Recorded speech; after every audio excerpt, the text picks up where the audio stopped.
I almost forgot to show you all this really cool slide. So thank you, Paolo Bonfini. Let's check it out. I got to go to my full, just got to play it here. Okay. So what you'll see now on the right side is it's going to make these colorful maps. And it's showing, hey, when we look at 3, these are all red, but now it starts to shift down where you get more blues. Okay, and so you can see it's working with just the 3 nearest neighbors, but it's covering a full grid.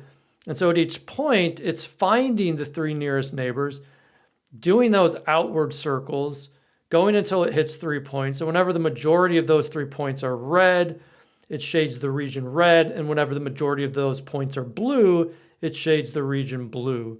So very cool visualization of the shading of K nearest neighbors in action. Huge advantages to using data sets of smaller dimensions so that you can make cool plots like this one.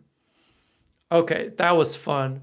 So what we're going to do now is I just want to revisit the K nearest neighbors that we implemented, and we tweaked it a little bit.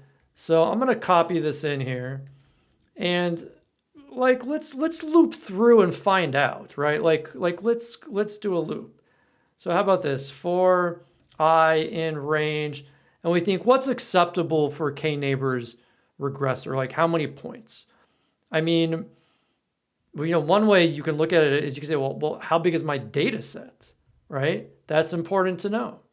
So if you don't know, you just get a new coding cell, and you can do df.shape, okay?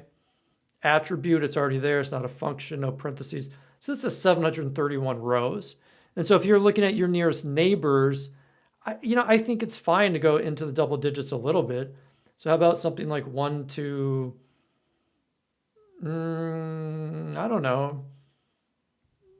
Let's start with 12 maybe. Let's go to 13 because I want to get 12 in there. And that'll go up by 1 automatically. And so what are we going to do with this? We've already imported it, but I'll move this up. We're doing a little loop here, and we're just going to run the regressor for each of these different neighbors to see the results.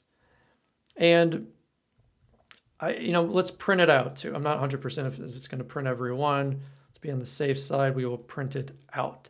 Now these are going in order, so it'll be first 1 neighbor, 2 neighbor, and we're going to see all the scores because when we coded this function in the video before the last one, here it is, like it's returning the score on the test set.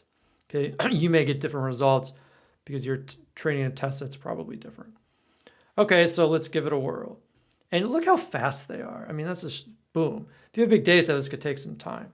So you can see this is 1 neighbor, 2 neighbors, 3 neighbors, goes down a little bit, 1, 2, 3, 4, 5, 6 neighbors, 7 neighbors.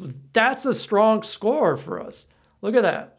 And 8 is even better, and then it starts to go down. It starts overfitting a little bit. So we got a peak here with 8 neighbors. Note the advantage here of just knowing your basic Python, where you can say, if I want to try out all these different neighbors, I can make a loop to actually change it, okay? And so we have our peak, which is on 8 neighbors. Very cool. And again, recall what that actually means. So what that actually means here is when we look at our data set, like imagine this last one is in our test, how do we figure out the value of the number of casual rentals? Well, it's going to look at all these other points and find the Euclidean distance, where its 8 nearest neighbors are, meaning it's got to be close on some of them. So maybe it has a very similar wind speed and a very similar temperature and a comparable weekday, for instance, okay? It's going to find the closest points and modify things accordingly.